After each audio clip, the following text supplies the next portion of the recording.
Hello everyone and welcome back to My Opinion. And Mumbai Indians have won this eliminator by 20 runs to progress to Qualifier 2, where they'll face Punjab in Ahmedabad. Let's review the eliminator first before previewing the qualifier. Starting off with the playing 11s for the Gujarat Titans, they went with the 11 that I'd said they should go with in my preview video. Since Hardik Pandya won the toss and chose to bat, Shafane Rutherford was the impact sub rather than Prasidh Krishna was in the 11. And for Mumbai, I heard before the match that Deepak Chahar was not available for this match. So Richard Gleeson, who they'd signed in the stages before the resumption of the tournament, he got his first match and they brought in Raj Bawa. And I was confused by the latter decision because they did so in a league match and Rohit Sharma was out with injury. He neither bowled or batted, and in this case, he didn't do that either. And I don't know what department they were looking to strengthen because there are two things they could have done. One, if Deepak Chahar is fit for the next match, they could bring him back, and as I said in my pre video, bring Bevan Jacobs to strengthen that batting. Or if he isn't fit and you play Richard Gleeson, KL Sridhar is not a power hitter, but he strengthens your batting more than Raj Bawa does. You've got already many bowlers. So that's what I'll do. Hardik Pandya won the toss and chose to bat first. And I thought this match is going to be played on the same pitch as the Punjab versus RCB match, which was difficult for the batsmen. In this case, I heard from Ashwin's channel that it was played on the CSK versus Punjab pitch, the one that was used then. So I expected a higher scoring match, and we saw that today. Having said that, I thought 228 wasn't a necessary score. Had teams employed their tactics correctly, 190. I'd said this in my previous video for the RCB versus Punjab match, since I didn't know what pitch they'd be playing on. I'd said that would be an optimal score. Because of the poor usage of spinners, the 30 runs were added. But when Mumbai got 228, and considering Gujarat don't have Butler in their 11, I knew that they would win, and they did so. So the power play, Rohit Sharma, he was dropped twice. Mohammad Siraj fairly unlucky.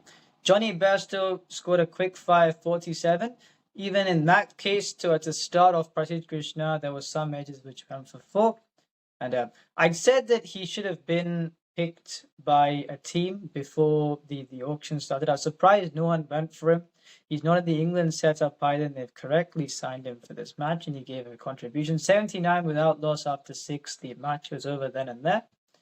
And Rohit Sharma was struggling at the start, and he accelerated after Johnny Bairstow was dismissed. And I thought the way he employed the sweep shot of Sai Kishore from the get-go, I thought he was going to accelerate and score a substantial knock, and he scored the 81 that he did. And I won't fault Sai Kishore. In the matches after this starts, the first few matches, they've only bowled him for about 2 overs in a lot of the matches because of the rhetoric that you can't bowl a left-arm spinner to left-handed, you can't bowl a right-arm spinner to a right-hander. And he bowled 4 overs today, and I thought the reason why he went for 42 was because of the way Rohit Sharma employed the sweep shot against him. And Tilak Verma today batted at number 4 because Suryakumar walked out at 3.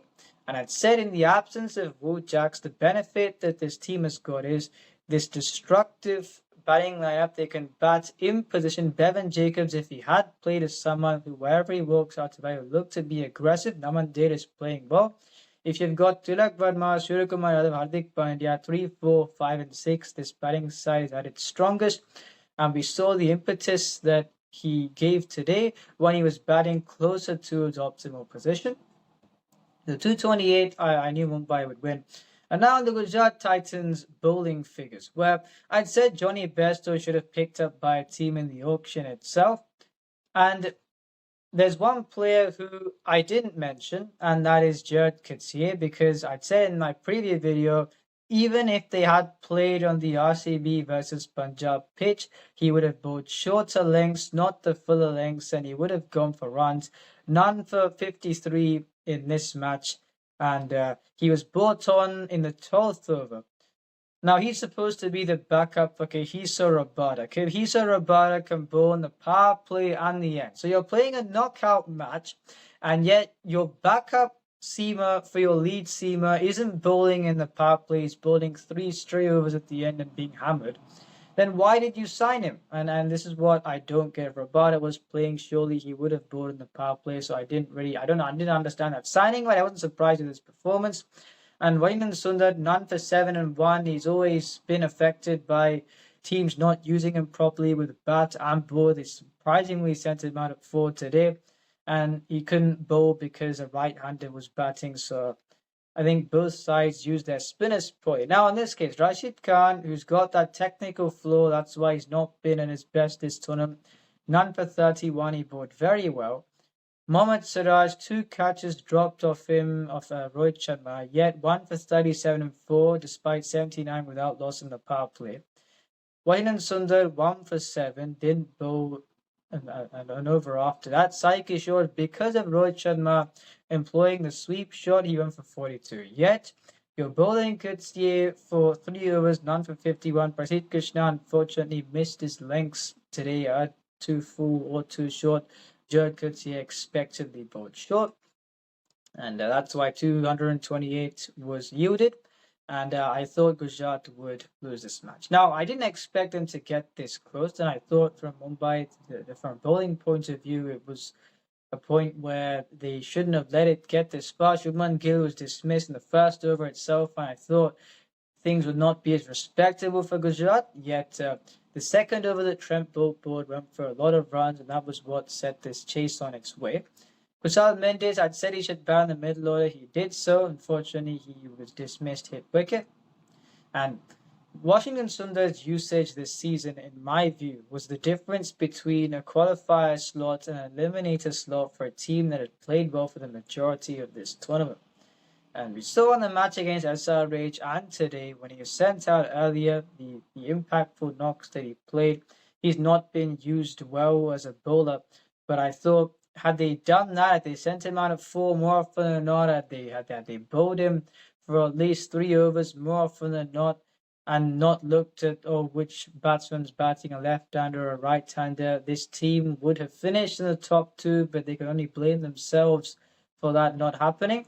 And the way he employed his areas off Trent Bolt, where he played with him mid-wicket, and the next ball he used his wrist to hit down the ground between the bowler and mid-off. So I thought it was a fantastic cameo by him, and luckily for Mumbai, Bumrah bowled that Yorker to sway the game back in their favour.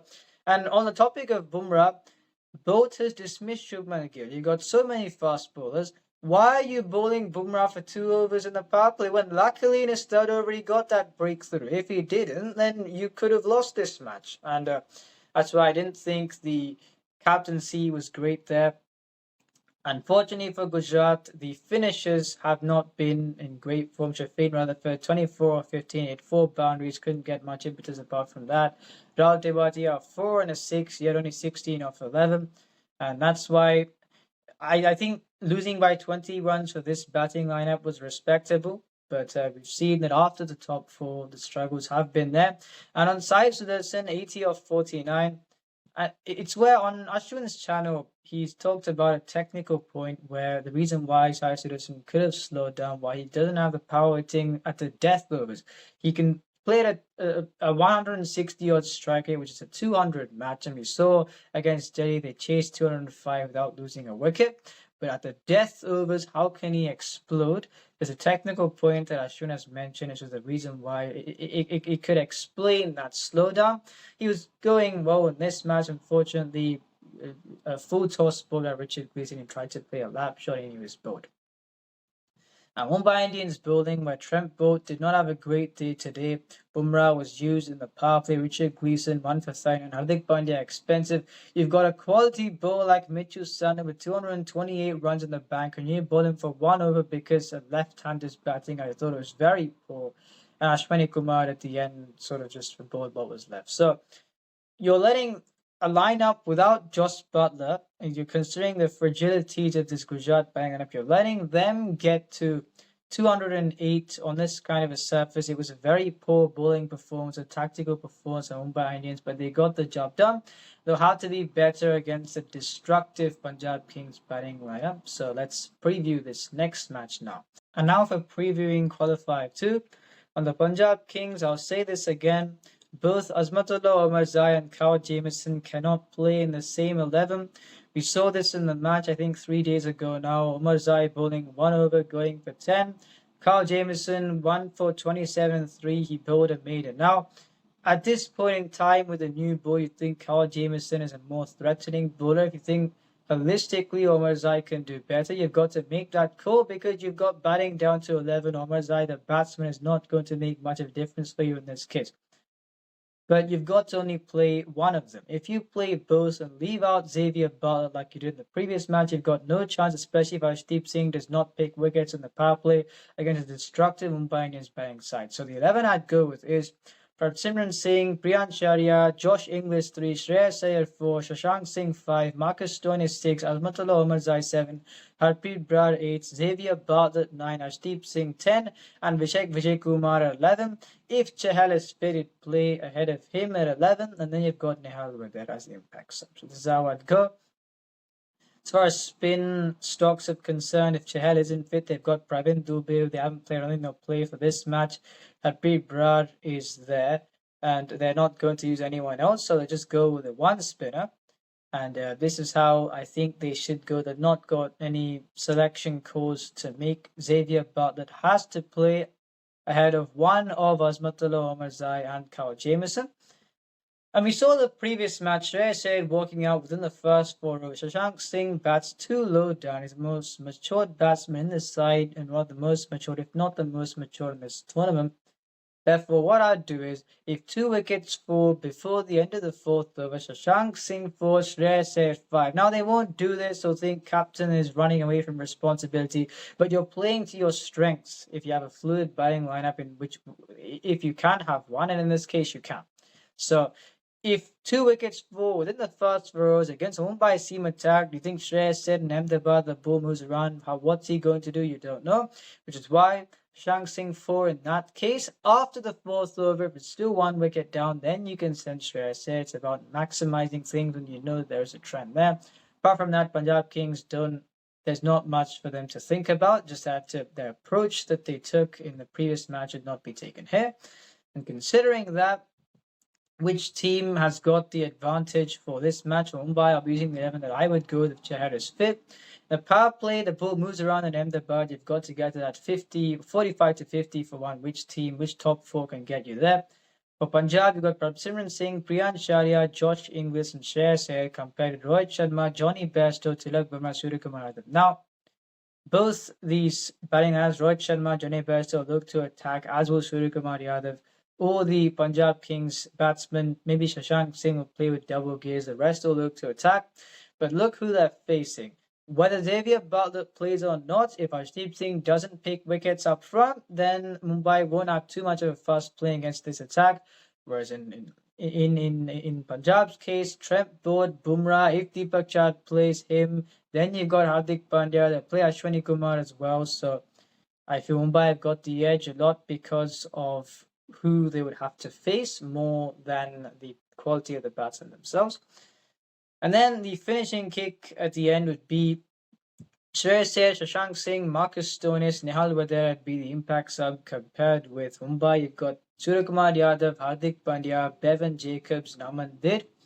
I wouldn't say there's too much of an edge there because you've got 3 regularly featuring India players in Tilak Verma, Suryakumar Yadav, Hardik Pandya. You've got Josh Inglis, fantastic at number 3 if he gets going. Shreyas Iyer also fantastic. I don't think there's too much of an edge despite Punjab's previous outing. And now the most important edge here probably is the seam attack, striking up front, and Mumbai Indians win that by quite some distance. Even the spinners, both sides don't use it much. Mitchell Santner, you'd think is better than Harpreet Brar, even though he's a very good bowler.